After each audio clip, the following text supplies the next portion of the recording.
오늘의 역사 시간입니다. 8월 4일, 바로 오늘이죠. 과거 이날에는 어떤 일들이 있었는지 한번 살펴보겠습니다. 네, 한국사와 세계사 기록을 보면서 그 결정적인 순간들이 현재 우리에게 뭘 말해주는지 좀 파헤쳐보죠. 네, 8월 4일이란 날짜를 이렇게 쭉 관통하는 사건들을 보면요, 유독 그 격동적인 변화의 시작점들이 눈에 많이 띄는 것 같아요. 아, 변화의 시작점이요? 네, 뭐 전쟁이라든지 아니면 국가 건설, 또 사회적인 투쟁 같은 아주 굵직한 사건들이 꽤 많습니다. 자료 보면서 그 맥락을 한번 짚어보겠습니다. 좋습니다. 먼저 1894년 8월 4일 한국사로 가보죠. 이때가 청일전쟁 초기인데 네, 맞아요. 일본군이 이미 풍도해전이랑 성환전투에서 이기고 평양 공격을 준비하던 때였군요. 그렇죠. 그러면서 동시에 경복궁을 점령하고 거기다 친일 내각을 세워서 가보개혁, 이걸 강행했죠. 아, 가보개혁. 그러니까 조선의 근대화를 명분으로 내세운 개혁인데 예. 이걸 밀어붙이면서 내정 간섭을 아주 심하게 하고 있었네요. 와, 진짜 혼란스럽겠어요. 그렇습니다. 이게 군사적 압박하고 정치적 개입이 막 동시에 이루어지니까 조선의 운명이 그야말로 기로에 딱 선 시점인 거죠. 물론 이 가보개혁 자체는 일본 영향력 아래서 추진됐다는 점에서 뭐 논란은 있지만 또 동시에 조선 내부의 어떤 개혁 요구와 맞물린 그런 측면도 무시할 수는 없고요. 아하. 근데 진짜 흥미로운 건 바로 이 시기에 그 외세와 봉건 체제에 맞서 싸우던 동학농민군 있잖아요. 네네, 동학농민군. 예, 이분들도 2차 봉기를 준비하고 있었다는 거예요.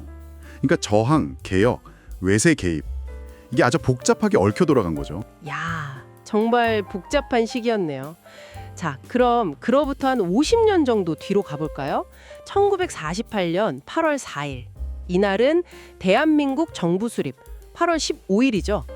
이걸 딱 열흘 앞둔 날이었네요. 네, 정말 코앞이죠. 재헌국회가 이제 헌법에 따라서 정부 조직을 구성하고 뭐랄까 새로운 나라의 틀을 짜는 그런 막바지 작업이 한창이었겠군요. 맞습니다. 이승만 초대 대통령 선출되고 나서 그야말로 국가 건설의 열기, 이게 엄청 뜨거웠을 것 같아요. 네, 그렇죠. 현대 한국의 어떤 정치적인 출발점이다, 이런 의미가 상당히 크죠. 하지만 동시에 봐야 할 게 이 과정 자체가 결국 분단을 공식화하고 아, 분단, 네. 그리고 냉전이라는 그 거대한 국제 질서 속으로 우리가 편입되는 그런 과정이기도 했다는 겁니다. 참 하나의 사건이 가진 여러 얼굴을 보여주는 그런 대목이죠. 그렇군요. 그리고 불과 2년 뒤인 1950년 8월 4일은 와, 이건 정말 절체절명의 순간이었네요. 네, 한국전쟁. 한국전쟁 중에 국군하고 유엔군이 계속 밀리다가 낙동강 망어선, 그러니까 부산을 지키기 위한 마지막 저지선이죠. 여기서 북한군 총공세를 막아내던 아주 치열한 시기. 네, 맞아요. 마산, 창녕 뭐 이쪽에서 벌어진 전투는 그야말로 나라의 운명을 건 그런 싸움이었습니다. 사실 이 낙동강 방어선 전투가 없었다면 우리가 아는 그 인천 상륙작전 같은 반격의 기회 자체가 아예 불가능했을지도 몰라요. 아, 정말이요. 네, 전쟁 초기에 그 최대 위기를 극복한 결정적인 분수령이었고요. 또 한반도의 그 지정학적 중요성, 이걸 다시 한번 전 세계에 각인시킨 사건이었습니다. 여기서 버텨낸 힘이 전쟁 흐름을 바꾼 거죠. 와, 낙동강 방어선 정말 중요했군요. 자, 시간을 좀 건너뛰어서 1987년 8월 4일. 이때는 또 다른 형태의 투쟁이 있었던 날이네요. 네, 87년. 6월 민주항쟁의 그 열기가 계속 이어지면서 민주화 요구랑 같이 노동자들의 권리 찾기, 목소리, 이게 막 폭발적으로 터져나왔죠. 그렇죠. 현대자동차, 대우조선 같은 그 주요 사업장에서 대규모 파업이 막 벌어지고 네네. 시민들은 또 직선제 개헌 같은 민주 개혁 요구를 계속해서 밀어붙였고요. 네, 그래서 이 87년 여름은 한국 사회의 민주주의 그리고 노동권, 이게 정말 한 단계 도약하는 아주 중요한 계기였습니다. 그전까지 억눌렸던 요구들이 막 분출하면서 사회 전반의 변화를 이끌어낸 거죠. 시민과 노동자의 연대, 그 힘을 보여준 거네요. 네, 맞습니다. 그게 얼마나 큰 힘을 발휘할 수 있는지 보여준 아주 상징적인 시기입니다. 자, 이제 세계사로 시야를 좀 넓혀볼까요? 세계사에서도 8월 4일 중요한 사건들이 꽤 있습니다. 1704년 스페인 왕위 계승 전쟁 중이었는데 영국 네덜란드 연합군이 지브롤터를 점령했어요. 아, 지브롤터. 네, 지중해 입구를 딱 장악한 이 사건이 영국의 해상 패권에 엄청난 영향을 미쳤다고요. 그렇습니다. 그 지브롤터는 지금까지도 영국의 아주 중요한 전략적 거점이거든요. 지금도요? 네. 그러니까 300년도 더 된 이 사건이 현재 국제관계에도 계속 영향을 미치고 있다는 점. 이게 참 흥미롭죠.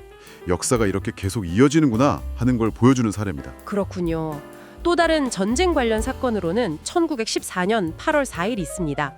독일이 중립국이었던 벨기에를 침공하니까 영국이 독일에 선전포고를 하면서 제1차 세계대전에 본격적으로 뛰어든 날이죠. 네. 이 결정 하나가 전쟁의 판도를 그냥 완전히 바꿔버렸죠. 영국의 참전. 이게 전쟁을 그냥 유럽 대륙의 어떤 국지전에서 진짜 말 그대로 세계대전으로 확전시키는 결정적인 계기가 된 겁니다. 이 선택이 이후 20세기 역사의 흐름을 좌우했다. 뭐 이렇게 말해도 과언이 아니죠. 영국의 참전 결정이 그 정도였군요. 자, 좀 더 현대로 와보겠습니다. 1972년 8월 4일, 이때는 우간다에서 좀 끔찍한 일이 있었네요. 네. 이디아민. 네, 독재자. 이디아민이 아시아계 주민들, 주로 인도계였다고 하는데요.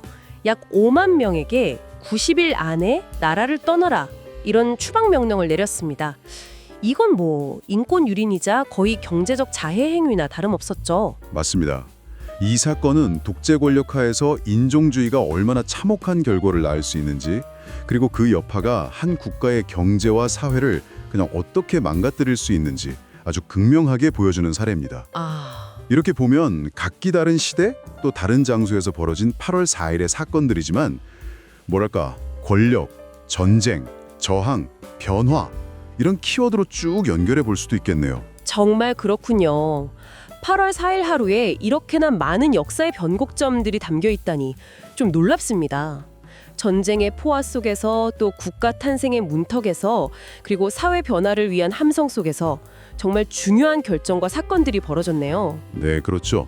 과거의 특정 날짜에 이렇게 집중된 사건들을 살펴보는 것이 현재 우리가 서 있는 이 지점을 이해하는 데 분명 도움을 줍니다. 어쩌면 오늘 우리가 그냥 평범하게 보내는 이 하루도 먼 미래에는 되게 중요한 역사의 분기점으로 기록될지도 모르는 일이죠. 그럴 수도 있겠네요. 네.